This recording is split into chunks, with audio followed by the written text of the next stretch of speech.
Good morning, my dear students. Hope that you all are fit and fine at home. My dear student, myself Ashish Nirwal, and today I will discuss the second part of the chapter what books and burials tells us. तो ये पिछले topic में हमने पढ़ा था about words describe for different peoples. आज हम आगे का पढ़ने जा रहे हैं. So let's start the chapter. लेकिन जिन्होंने अभी तक मेरा चैनल लाइक और सब्सक्राइब नहीं किया वो लाइक करें, सब्सक्राइब करें, बेल आइकन को जरूर प्रेस करें ताकि वीडियोस की फर्दर नोटिफिकेशंस आपकी स्क्रीन पर आती रहे. So let's start. Silent sentinels the story of megaliths, इसके बारे में पढ़ेंगे. देखिए बेसिकली मेगालिथ्स क्या है. ये बड़े बड़े पत्थरों का क्या किया जाता था, चट्टानों को एक जगह इकट्ठा करके एक साइट बना दी जाती थी. बेसिकली आप ये कह सकते हो वो अरेंज इसलिए किया जाता था ताकि कुछ फॉर डिफरेंट पर्पसेस वो बरियल साइट भी यूज़ किया जाता था. मतलब बरियल साइट किसको बोलेंगे, मतलब आप ये कह सकते हो कब्रिस्तान टाइप, कब्रिस्तान के रूप में भी जाना जाने लगा.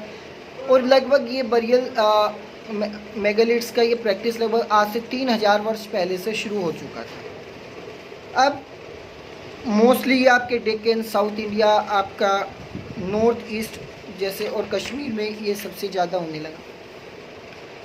कुछ मेगालिथ्स आपको पेज नंबर 13 के मैप नंबर 2 में भी मिल जाएगा, आप वहाँ पे भी चेक कर सकते हैं. एक इमेज आपके इस पे भी दी हुई है. देखिए सर्कुलर वे में मेगालिथ है. देखो ये यहाँ पे लोगों को बरीड किया जाता था. इसके आसपास देखो कितनी सुरक्षा, चारों तरफ पत्थर ही पत्थर खड़े कर दिए जाते थे. तो इनको बेसिकली अंडरग्राउंड भी बना दिया जाता था. बहुत सारी चीज़ें ऐसे होते थे. अब आर्कियोलॉजिस्ट ने ये सब चीज़ें फाइंड आउट की कि किस तरीके से लोगों, इवन सिंगल लार्ज स्टोन से भी ये मेगालिथ्स बनाया जा सकता था. उसके बाद कुछ उनको बरियल साइट्स पे कुछ चीज़ें मिली जैसे स्टोन्स, गोल्ड, सिल्वर और कुछ आयरन के जो है टूल्स वगैरह, वेपन्स, ये सब चीज़ें वहाँ पे मिली. तो लोगों के मन में एक बात है कि यहाँ पे ज़रूर ये बरियल साइट रहा है. आर्कियोलॉजिस्ट क्या करते हैं, वो तथ्यों को ही तो फाइंड करते हैं. सो नाउ अब बात करते हैं हमारे नेक्स्ट टॉपिक की, find out about social differences. Social differences के बारे में बात करते हैं. Archaeologist think that object found with a skeleton probably belong to a dead person. देखिए आर्कियोलॉजिस्ट का मानना है अगर हमें कोई चीज़ें किसी हड्डी के ढांचे के साथ मिल जाए तो इसका मतलब क्या है कि वो किसी मृत व्यक्ति से संबंध रखती है या मृत जानवर से संबंधित रखती है. Sometime more objects are found in one grave than in another. बहुत सी बार ग्रेव का जो कब्र होती है पहले लोगों को दफना दिया जाता है. अब उन कब्रों में क्या है, बहुत सी चीज़ें ऐसी एक ही कब्र में बहुत कुछ मिल जाता है.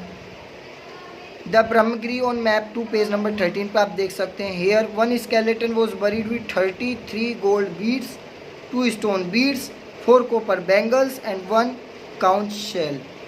एक ऐसा स्केलेटन मिला था जिसमें 33 सोने के बीड्स थे, 2 बीड्स स्टोन के थे, 4 कॉपर के, तांबे के कंगन, 1 काउंट शेल, ये सब उसमें लगा हुआ था. Other skeleton have only a few pots, कुछ स्केलेटन में कुछ पोर्ट्स मिले. This find suggest that there was some difference in status among the people who were buried.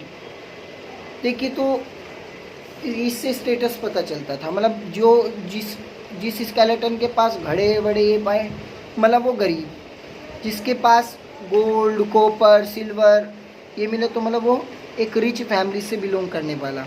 तो इस तरीके से वो डिफरेंस पता लगा दिया जाता था. Were some burials spot means for certain families.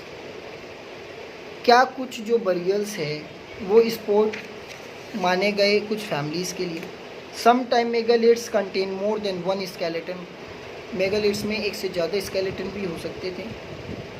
These indicate that people perhaps belong to the same family.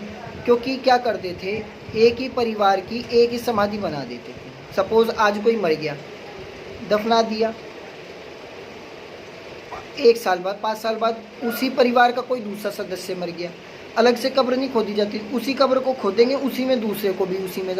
कुल मिला के बात है पूरे ख़ानदान की कब्र एक ही बना देते थे. तो उससे पता चलता था कि ये एक ही फैमिली की है, क्योंकि जब इसमें सेम चीज़ें वो पा रही है, मतलब कोई किसी और की समाधि में किसी और की कब्र में अपने कब्र तो बनाएगा नहीं, क्योंकि अगर वो अलग उसका व्यक्ति हो तो भाई वो तो अपनी कब्र अलग बनाएगा। The bodies of those who died later were brought into the grave through the portholes. Stone circles and boulders placed on the surface probably served for signposts to find burial site. और लोग बाग उन पर कुछ पत्थरों से उनको चिन्हवा देते थे या इस तरीके से कोई एक निशान बना देते थे ताकि उस कब्रिस्तान में उनको उनकी कब्र के बारे में पता रहे कि कौन सी कब्र है, वरना कब्र तो देखने में सब खुदी हुई एक जैसी लगेंगी।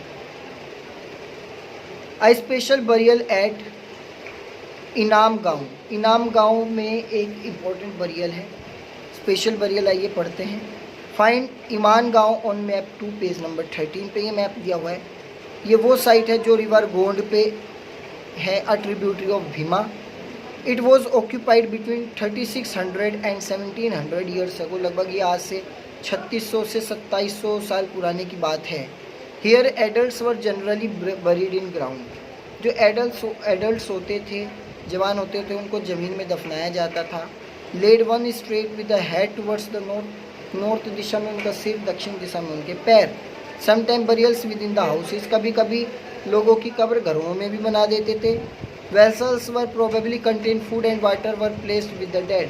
और लोगों के लिए जहाँ वो मरते थे उनके खाने पीने के लिए कुछ घड़ों में, मटकों में वो भी भर के दफना दिया जाता था। One man was found buried in a large 4-legged clay jar in courtyard of a 5-roomed house. एक ऐसा ही बरीड मैन मिला 5 पोर्ट्स के साथ एक 5-room सेट्स के वहाँ। For the centre of the settlement the house also had a granary. The body was placed in a cross-legged position. और body को क्रॉस लेग पोजिशन में वहाँ पे बरीड किया गया।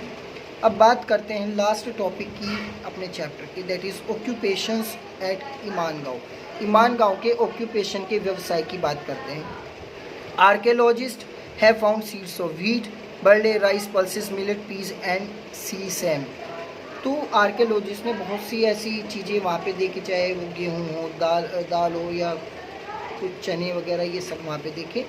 Bones of numbers of animals, many bearing cut mark that show that may have used as food. कुछ जानवरों की हड्डियाँ भी देखी, वो इस हिसाब से कटी हुई देखी, मतलब लोग बाग उनको कंज्यूम करते थे। साथ ही उन्होंने पाया ये, और उसमें क्या क्या, cattle, buffalo, goat, sheep, dog, horse, ass, pig, sambar, spotted deer, black buck, antelope, hare and mongoose beside birds, crocodile, turtle, crab and fish. There is evidence the fruits such as beer, आंवला, जामुन, date and a variety of berries were collected. तो कुछ तथ्य फलों के भी मिले, कुछ जानवरों के भी मिले जिनको वो एज ए फूड यूज़ किया करते थे। So my dear students, I hope that each and everything is clear to you. If still you have any problem you can ask through comments. आप कमेंट करके ज़रूर बताइए कि वीडियो आपको कैसी लगी। So thank you and have a nice day.